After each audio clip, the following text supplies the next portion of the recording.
if you're a postmodernist, the idea that if you're in one power group and I'm in another, the idea that we can step out of that group, engage in a dialogue, have our worlds meet, and produce some sort of understanding of each other. Yeah, some sort of negotiated understanding.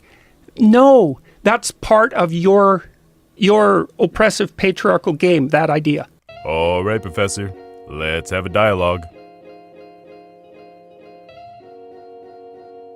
I want to start off by thanking you for all the incredible insights you've shared in your publicly available lectures. My reason for making this video is not combative. Your psychology courses taught me practical strategies for handling an exceptionally difficult period in my life, and for that I am absolutely in your debt. However, I recently withdrew my Patreon support over frustration with the way you are representing postmodernist philosophy in the public sphere.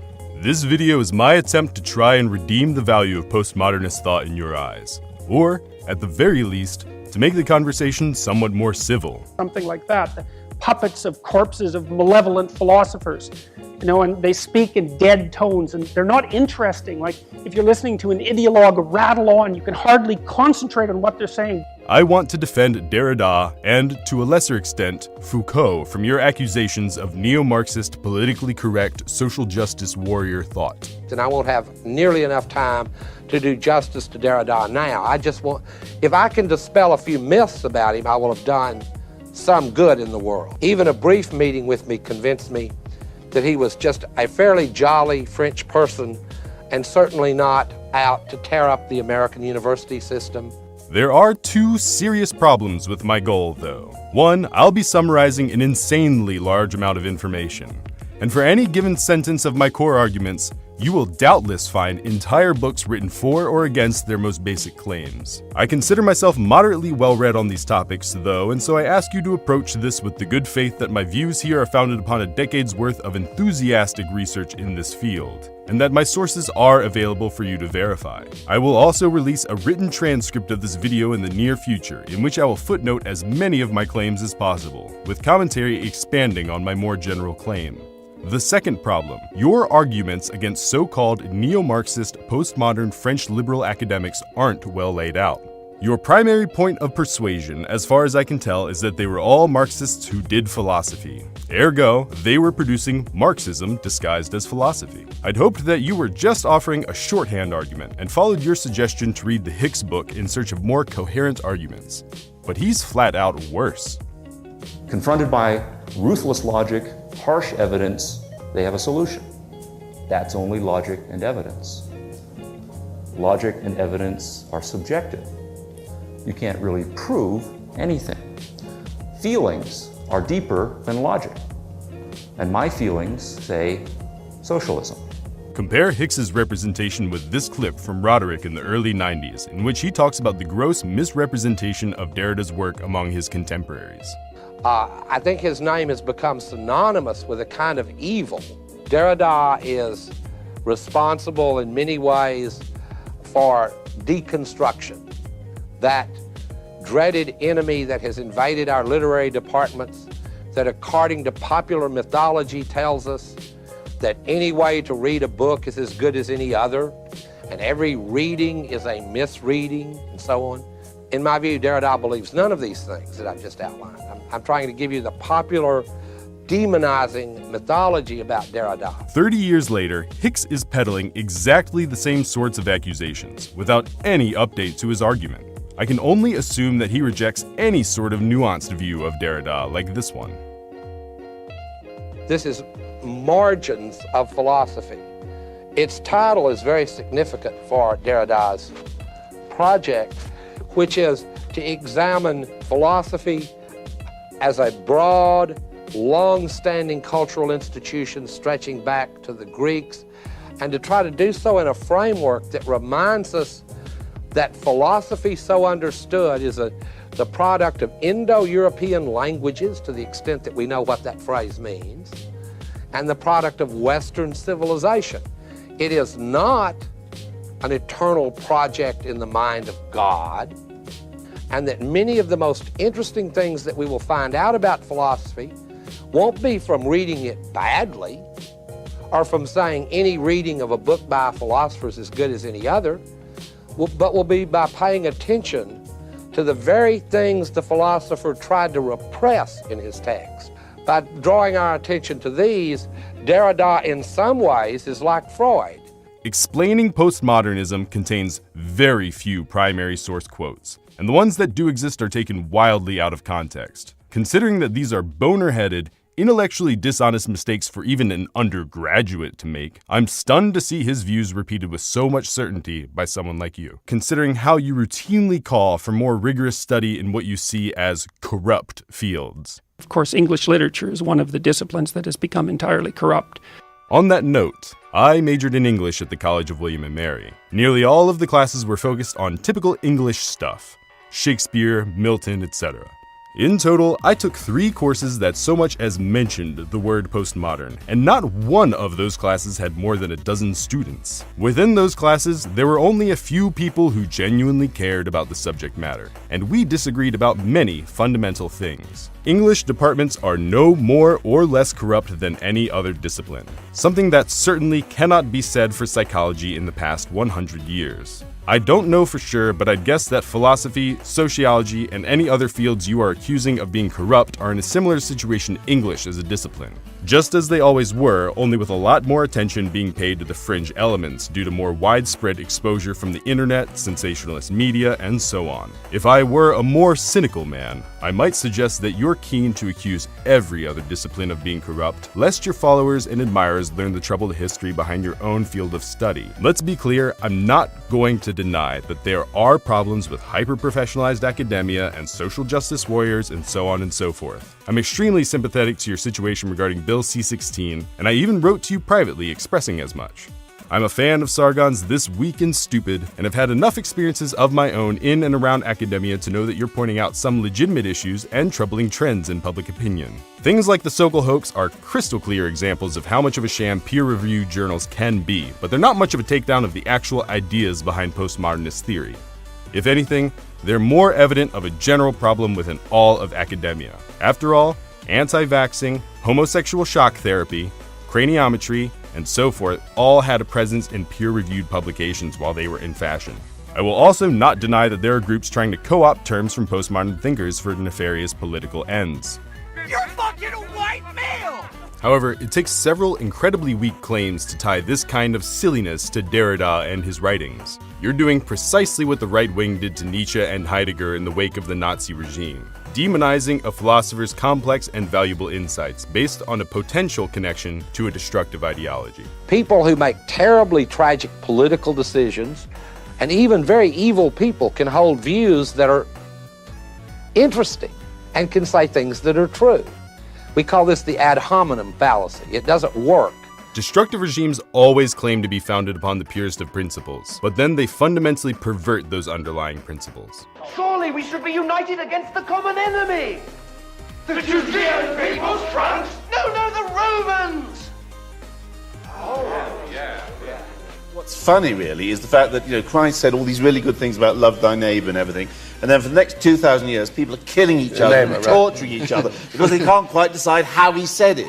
Saying Derrida and Foucault were Marxists is flat out wrong. The former refused to join the French Socialist Party as a student, and as a professor, he refused to write Marxist theory, despite immense pressure to do so. And Foucault spent so much time shredding Marxist arguments that they refused to accept him. It is absolutely inarguably true that both of the thinkers I am defending grew up in cultures that were heavily dominated by Marxist thought. But even then, saying Marxists make Marxist philosophy is as inane as saying capitalists produce capitalist philosophy, or Jews produce Jewish philosophy. You're either saying something astonishingly, painfully obvious, that people produce thoughts relating to the culture in which they find themselves, or you're making the very strong claim that the thinkers are not able to produce valuable insights if they find themselves within the confines of a restrictive ideology. We know from people like Martin Luther, Nietzsche, Frederick Douglass, Solzhenitsyn, and so many more that the great thinkers often produce thoughts that run against the grain of the society in which they were raised, despite oppressive regimes that attempted to stifle discussion. Furthermore, the most valuable evergreen insights from these thinkers are often their critiques, not their recommended solutions. I want to be as generous as possible in my interpretations of your arguments and the basis on which you construct them. Also, despite the general internet preference for things like sarcasm, shitposting, reductionism, and generally clowning around when talking about philosophy, I'm going to be sincere and straightforward in this endeavor, combining the most common claims from your videos with the slightly stronger claims made in Hick's work. I've developed the following 4 core arguments on your behalf. I hope you agree that I've been fair in doing so. 1. There is a deep connection between the core ideas governing social justice warriors, Marxists, and postmodernists. Derrida's theory in particular has invaded campuses. It demands safe spaces, restrictions on speech, removal of cisgender white males from power, and so on. 2. Postmodernists believe that power is at the root of everything, and that all other categories like truth, science, and so forth are invalid, being nothing more than social constructs. 3. By reducing things to social constructs, postmodernists are making the assumption that cultural systems and values are relative, and that hierarchies are not based on competence. And 4. Postmodernists demand a radical worldview that, in order to enact, would necessitate a totalitarian state. This is something of which they are either naively unaware or malevolently masking behind complex language. In response to these, I have developed 4 counter-arguments and 1 new argument. 1.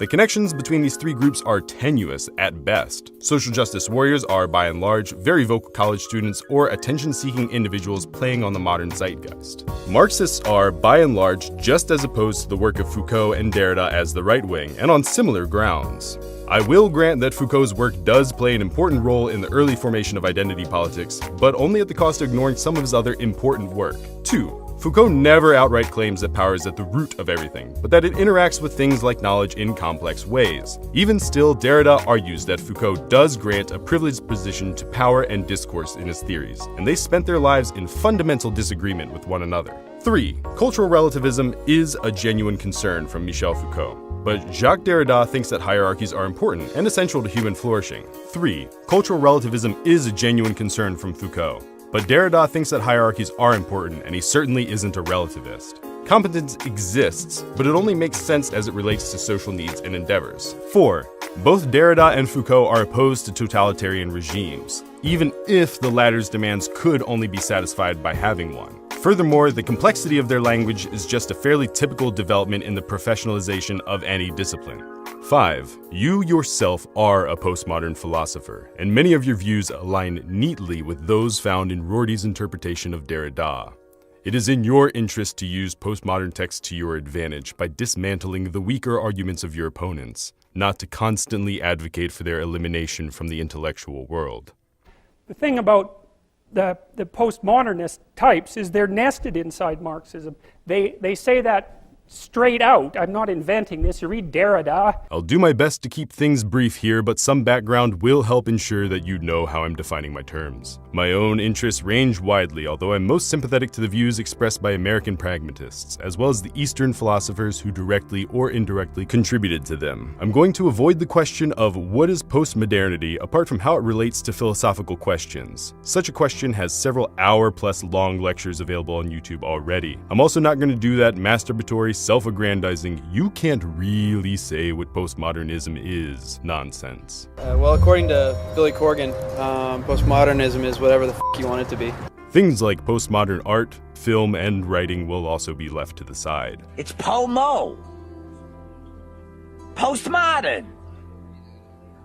Yeah, all right. Weird for the sake of weird. Oh. Indeed, I just want to focus on one of many events that brought us into the postmodern age, the use of the first atomic weapon against Japan in World War II. This moment sent our global culture spinning off into a new direction, for better and for worse. Back when religion was still at the core of our social lives, people knew that there was a plan for the world, and that, like any story, there would be a nice, neat ending. For example, the rapture. After Enlightenment values began to erode religious conviction, other things filled that gap. For many devoted Marxists, history's inevitability became the new conviction. Men were just pawns in a war of ideas that would ultimately end in a utopian society. Science, rationality, and objectivity were terms used by Marxists, not solely in opposition to them. After all, the case for socialism was being made on primarily rational grounds, unlike the emotional arguments used by American leftists for social progress. Wherever you stood on the political spectrum in the early 20th century, you knew that science would eventually validate your belief structure. This certainty could replace the gap left by God, no matter which side you were on or what religion you were. Capitalists felt that allowing scientists to research whatever the market demanded would take us towards increased freedom, while Marxists largely held out hope that science would somehow legitimize some of their claims about capital H history. After Hiroshima and Nagasaki, we were forced to accept science as a human endeavor towards practical solutions for contingent problems, rather than a quest towards reality. Because while science had done plenty of good in the world, atom bombs and color TV proved it was capable of damage too. Postmodernism was a way to reject the previous naivete held by all those people who previously felt that scientific progress would lift the ship of humanity together. Advances in medical technology, food production, and so on absolutely show the incredible side of human ingenuity. But the bomb was quite like being on the ship of humanity, only to have someone on board invent icebergs. It wasn't that we didn't expect scientists to make powerful weapons. Quite the contrary, human technology has obviously been driven by the need to annihilate each other in more and more complicated and exciting ways. During World War II, London, Tokyo, Dresden, and many other cities were flattened by constant bombing runs, so it also wasn't explicitly the scale of destruction brought by the atomic bomb that shook our age. What shocked the world was the inhumanity, and the horror brought on by a single plane, dropping a single bomb. It was inhumane, not like the sweaty, bloody, primal hand-to-hand combat in the Pacific jungles, but inhumane, like a well-organized high-tech morgue. The atomic bomb is the real Buddha of the West, a perfect, sovereign apparatus without bonds. It rests unmoving in its silos, purest reality and purest possibility. With it, we leave the realm of practical reason where ends are pursued through appropriate means. The bomb has long since ceased to be a means to an end, for it is the boundless means that exceeds every possible end. Although we built it to defend ourselves, it has, in fact, yielded for us a defenselessness without parallel. It is a consummation of the human in its evil aspect. We cannot get any more evil, intelligent, or defensive. The bomb radically changed how people viewed scientists and other politically motivated fields of research. First of all, it was clear that scientists couldn't be trusted to just develop technology without oversight, lest they genuinely kill us all.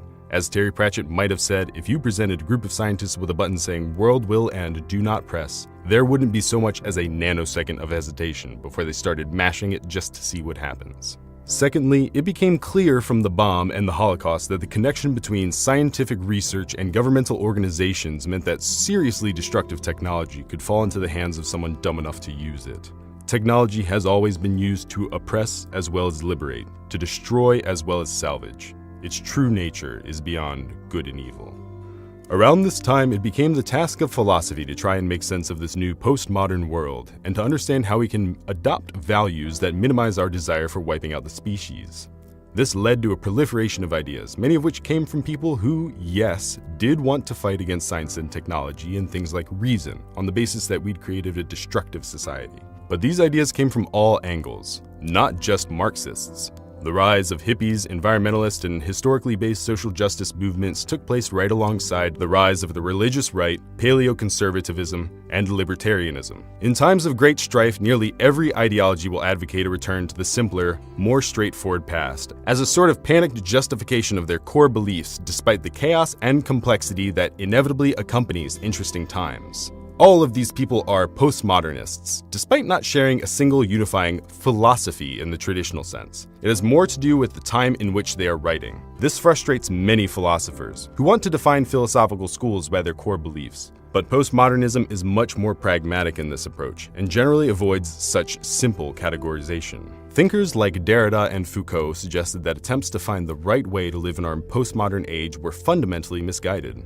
After all, the history of philosophy and knowledge had not yet succeeded in simplifying the world. If anything, they'd only made it more complex and difficult to understand. And yes, part of their project involved a critique of Western culture, but in the same spirit as Nietzsche. If a tower's foundation is wobbly, it should be pushed over and rebuilt, stronger and more stable. Criticizing Enlightenment values like reason, science, philosophy, culture, etc. was nothing new. Kant is the Enlightenment philosopher, and his major work was a critique of pure reason, or the idea that reason/logic/language-based inquiry corresponded to reality in some direct way. In fact, self-criticism is itself a core Enlightenment value. Beyond that, Nietzsche, Heidegger, Freud, Jung, and so many others criticize the importance placed on reason, pointing out that reason was simply one human faculty among many for understanding and coping with the world, not something which had privileged access to truth. Nor was critiquing the economic and social structures of the West something new. Marx was hardly the first person to suggest that the wealthy classes take advantage of the poorer classes.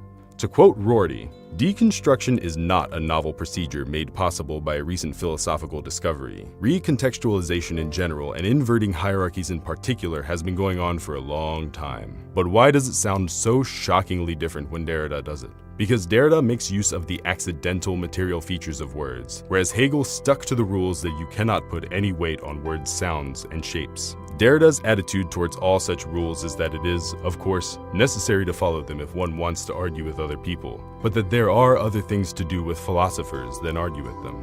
And so deconstructive readings are not a single technique or even a special set of techniques. They're more like housework. See, philosophy is not like building a house where you start with a firm foundation and build it up and you're finished and you walk off, and that's philosophy. Philosophy under the heading of deconstruction is housework, which means every day the floor is to be swept again, the dishes have to be done again, and I'll be damned, the next day it's just like that again, and it's just like that again, and it's just like that again. So deconstruction, if I wanted to compare it as a practice to some other practice, it would be housework. It doesn't get finished. In fact, that is at the heart of, I think, the best of philosophy in the late 20th century, is the idea that it's not getting finished, and it can't be. Furthermore, associating postmodernism exclusively with Marxism flat out ignores the fact that capitalism isn't exactly still stuck in the, quote, modern age. Regardless, plenty of forms of postmodernity are practically quite cozy, however much they might give official lip service otherwise, with modern capitalism. Postmodernism is, by and large, a Western phenomenon. Capitalism itself is very postmodern in its current formation. The ascendancy of finance over manufacturing, globalized markets over nation-state control, and informational over industrialized paradigms in economics are all indicative of a shift to a postmodern form of economics. I've already said that Michel Foucault and Jacques Derrida were opposed to socialism and that their philosophy was in many ways a reaction against Marxist principles. It is certainly true that Marxism was the de facto ideology of intellectuals during that period, but as with any intellectual climate, there are those who operate within their traditions and those who wish to upend them. As Alan Watts would have said, all of us need to be liberated from our culture to some degree. During the time when you claim these thinkers were being radicalized, Derrida was actually standing in firm opposition to joining the Marxist Party.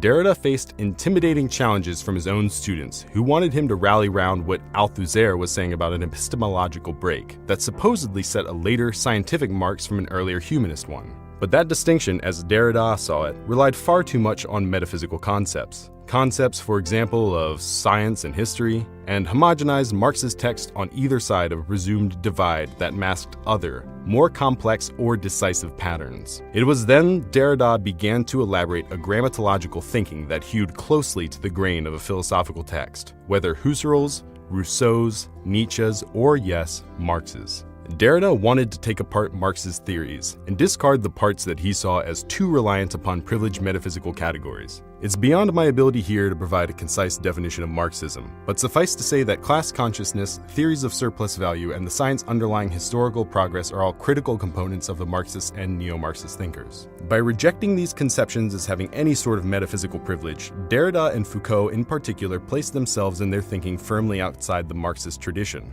It wasn't until Derrida's final book, Spectres of Marx, that he finally answered the call to deconstruct Marx, and in the eyes of many critics, did so somewhat disingenuously. Derrida knows that there is no way to bury Marx. How many proletarian militants will pass through the academies of the new millennium? He wants to honor one spirit out of a number of Marx's spirits for deconstruction. He disappears those spirits he doesn't want: the totalizing method, the dogmatics, the party, the old-fashioned Workers' International. Then sells Marx dear as an emancipatory religious icon by diminishing Marxism to a utopian anarcho-socialism, and then packaging it as the promised land. This becomes clear in the section written in response to the cynics who justifiably ask, "You picked a good time to salute Marx?"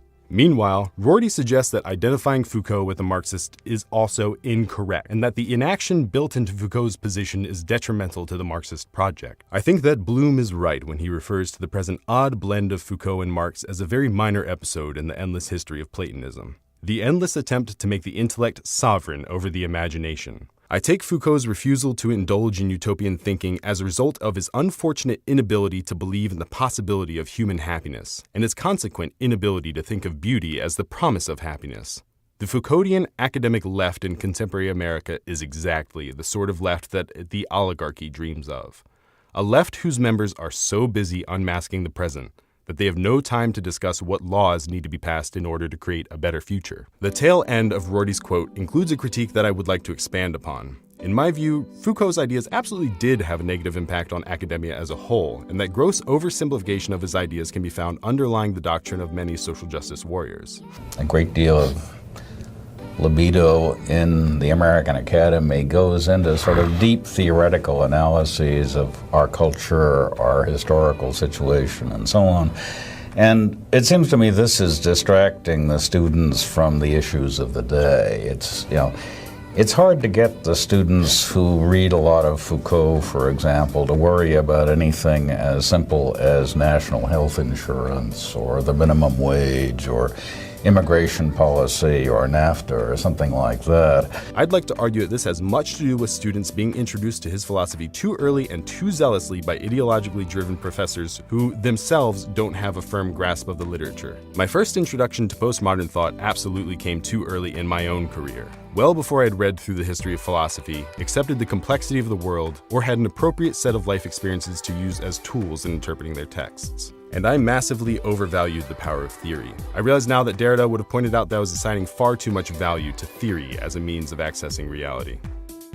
Possibly as a reaction to the bleak tone of the Cold War 70s, my generation was force-fed the idea of living a meaningful life, in which we pursued our passions and, in so doing, contributed to the greater good. The ecstasy of the 60s revolutionary movements has, ever since, been both a symbol of the organizing power of movements founded on justice, as well as a cynical reminder of how quickly revolutionaries are commodified and resold to the public in acceptable ways. I was around when Martin Luther King was derided, made fun of.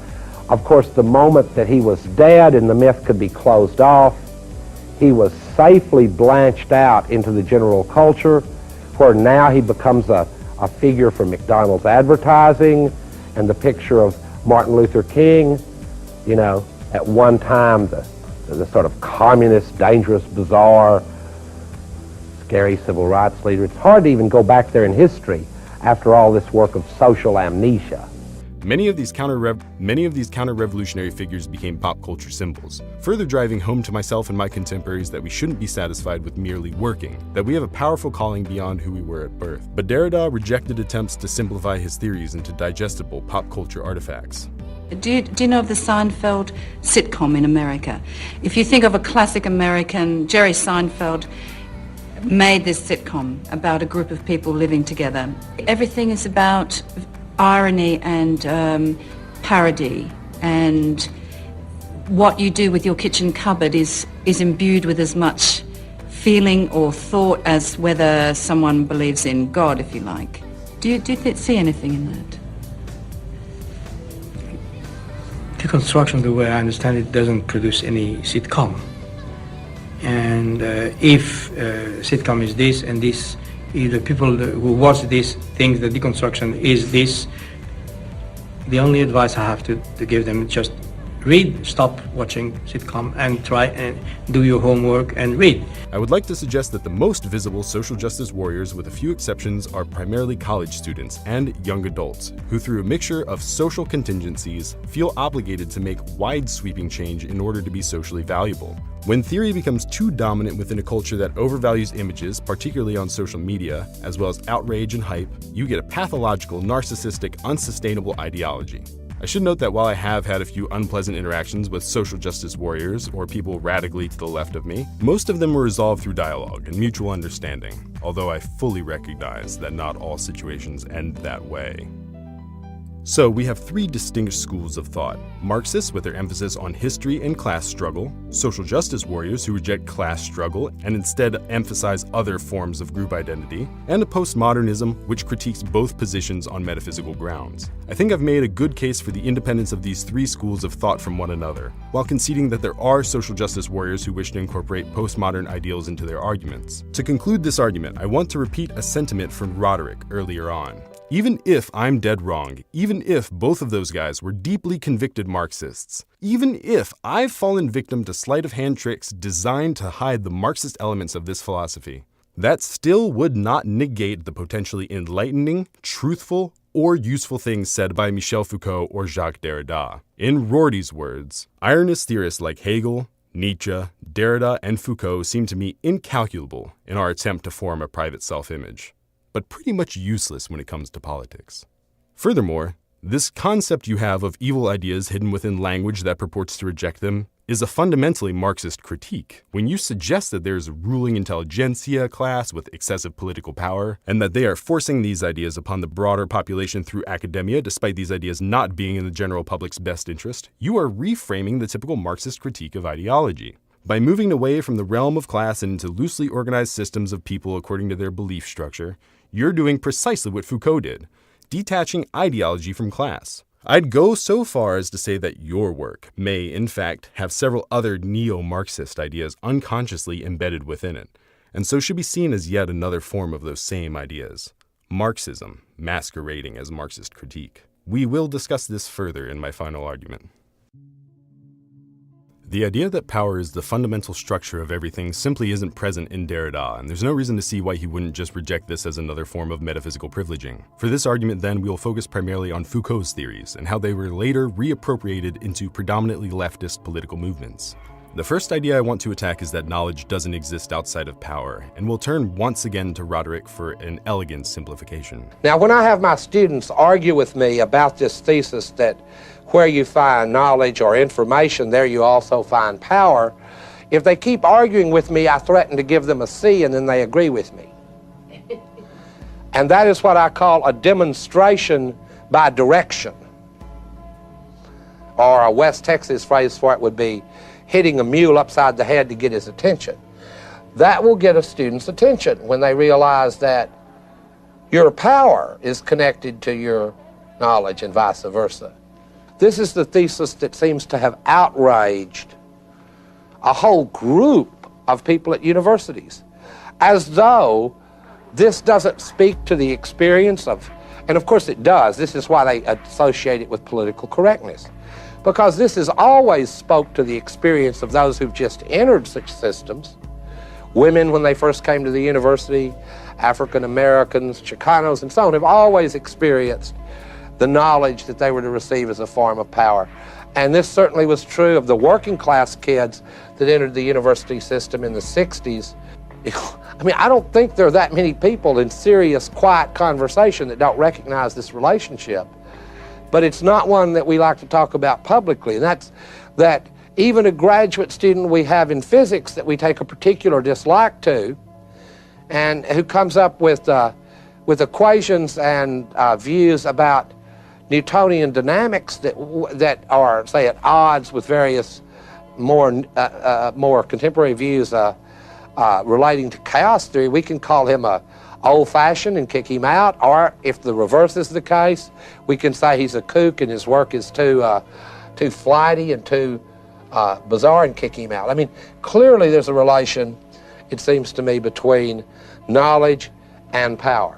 It is a mechanism that has operated, I think, in every society. As you can see, the claim is much more complex and nuanced than you make it out to be. Having access to knowledge can clearly grant someone power, the knowledge of hand-to-hand combat being a pretty obvious example. However, having power can also lead to the distortion of truth, especially when there is a centralized authority on what is true. For example, the communist state. Foucault's project was to show the ways in which power shifts between these two modes and how we can challenge unjust power. It's safe to say that Foucault believed in competence and was pushing for the destruction of hierarchies in which power, not competence, was at the core. Indeed, I doubt you deny at all that plenty of people reach positions of power even when they are woefully incompetent. This is malevolent misuse of the power-knowledge relationship.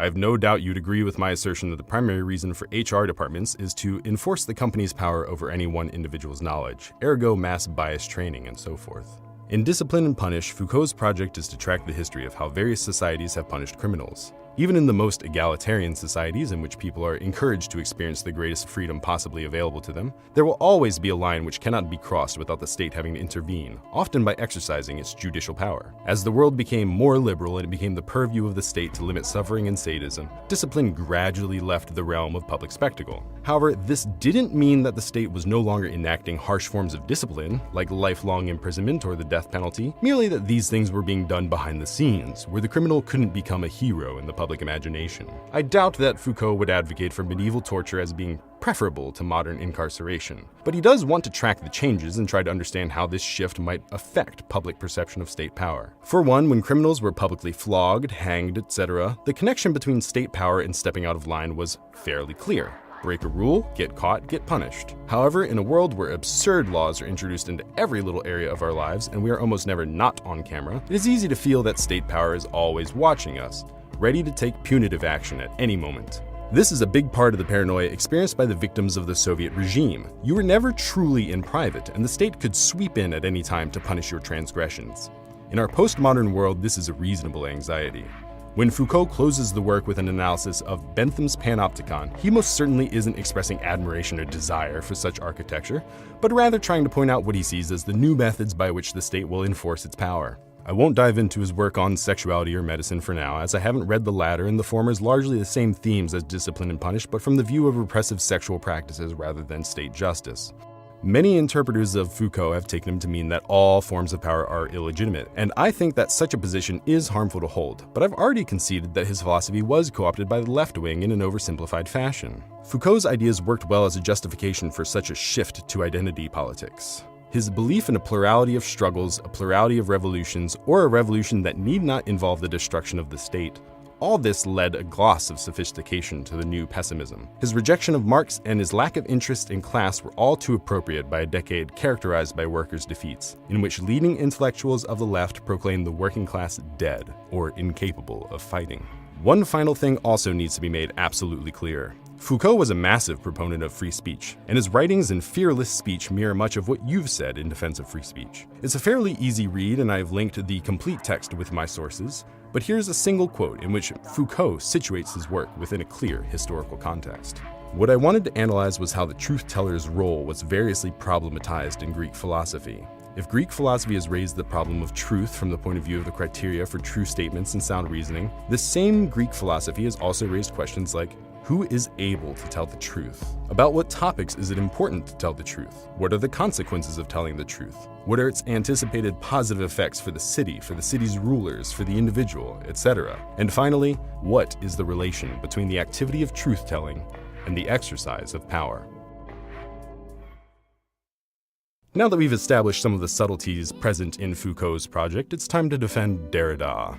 And let's start our third argument with a very simple question.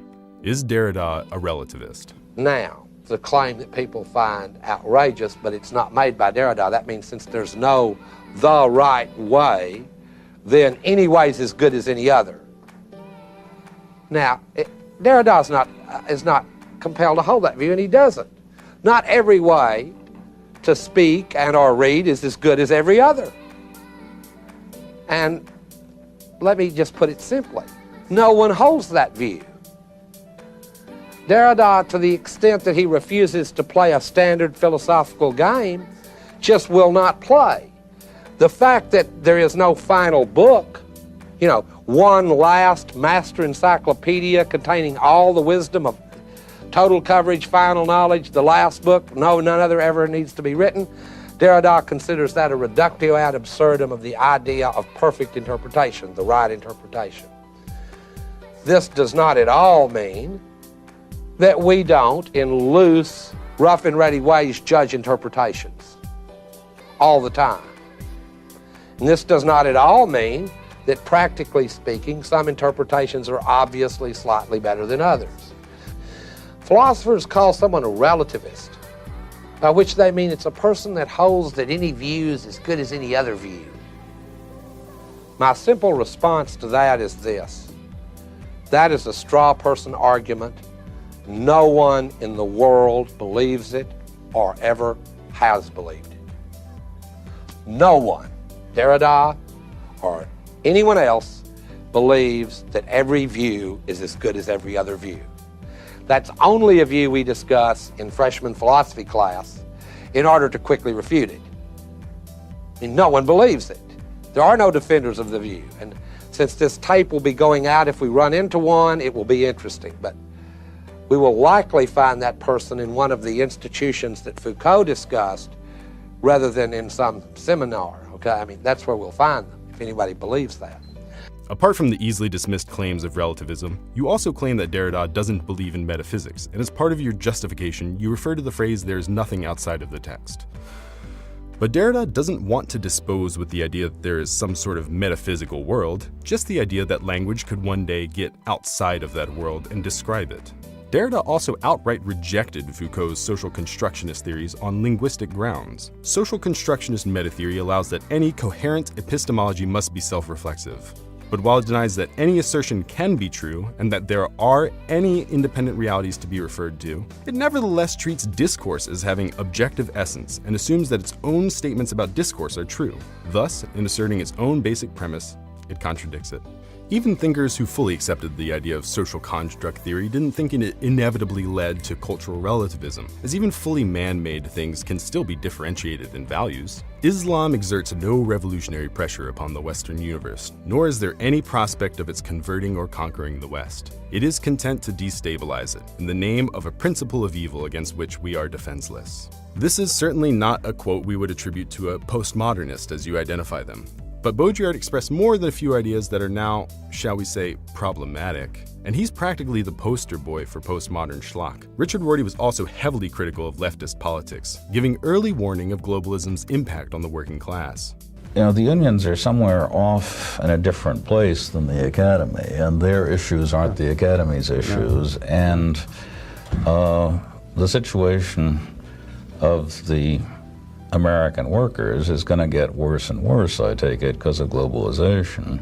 So it seems to me the academic left had better start worrying about, what happens to the white working class. Mm-hmm. This is where I'd like to suggest that the American pragmatist conception of truth finds common ground with postmodern theory. There's a quasi-religious need to be in touch with reality, the way religious people need to be in touch with God. And Dewey thought it was two aspects of the same need, but he thought it was an immature need, a need that eventually the human race would evolve out of having. Mm-hmm. Indeed, it's very easy to see Derrida as something of a literary pragmatist and joker, rather than some sort of outright relativist. Could we answer to the question, what was Aristotle's life? Well, the answer is very simple. Aristotle was a philosopher. The answer holds in one sentence. He was born, he thought, and he died. And all the rest is pure anecdote. I'd appreciate a more clear-cut assault from you regarding your charges of relativism, so I can defend it more comprehensively.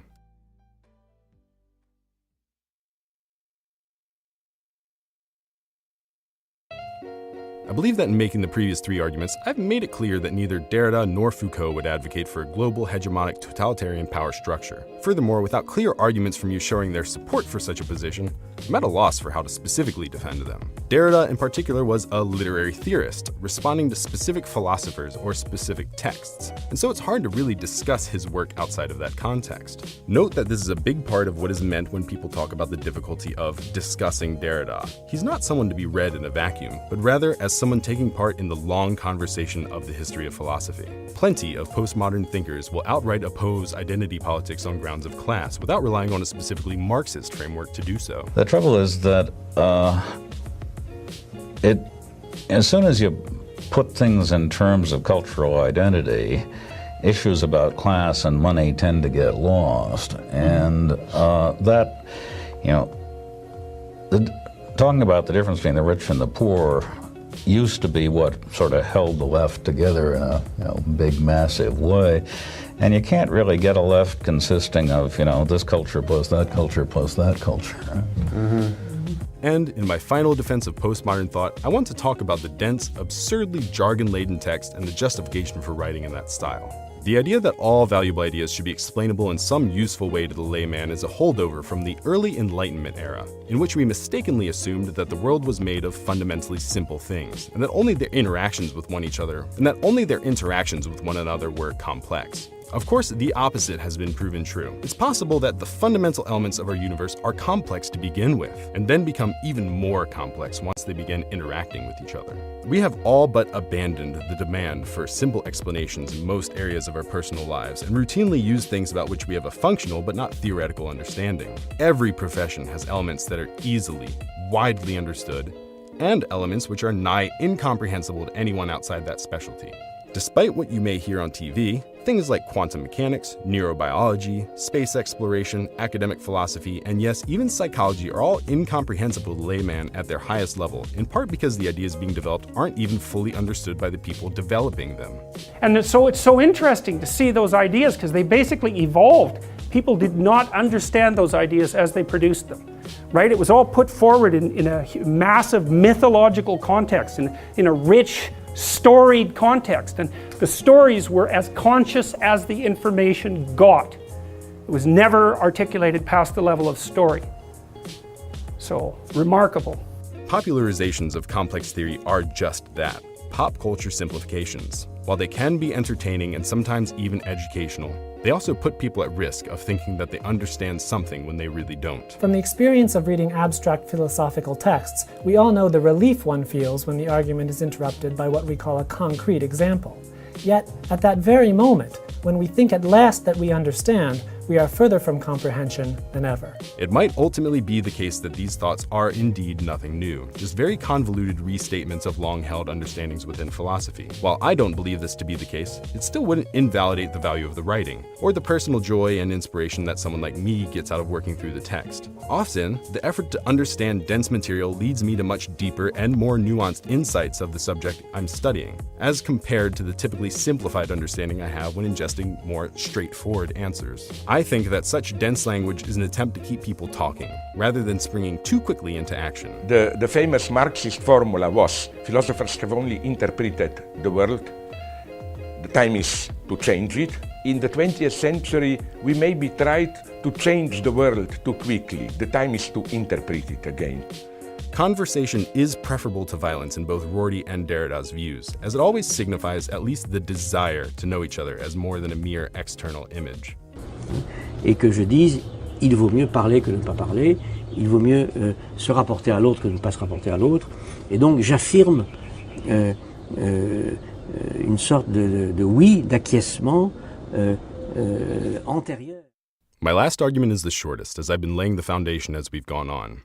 You, Jordan B. Peterson, are guilty of being a postmodernist. You eschew the traditional barriers between disciplinary thought and try to develop a multifaceted approach to philosophical problems with a focus on individual circumstances and anxiety about the rapidly changing world. Each new philosophical school brings with it new theories, new interpretations, and new disagreements. Within any single philosophical tradition, thinkers challenge the fundamental tenets of one another's arguments. Merely being critical of a school of thought does not place you on the outside of it, especially when you echo the words of so many within that tradition. In my first argument, I pointed out that you incorporate the criticisms of Marx and Foucault in such a way that either condemns your own philosophy or forces you to admit that these thinkers have valuable ideas distinct from their political philosophy. In the second argument, I suggested that your own thoughts on free speech reflect the ideas expressed in Foucault's fearless speech. In the third argument, I defended Derrida's position regarding relativism and metaphysics. Then, in the final argument, I suggested that your own arguments against the overwhelming social justice warrior political movement are shared by Richard Rorty, an American postmodern philosopher. If this weren't enough to place you squarely within the conversation of postmodern thinkers, your methodology is thoroughly postmodern.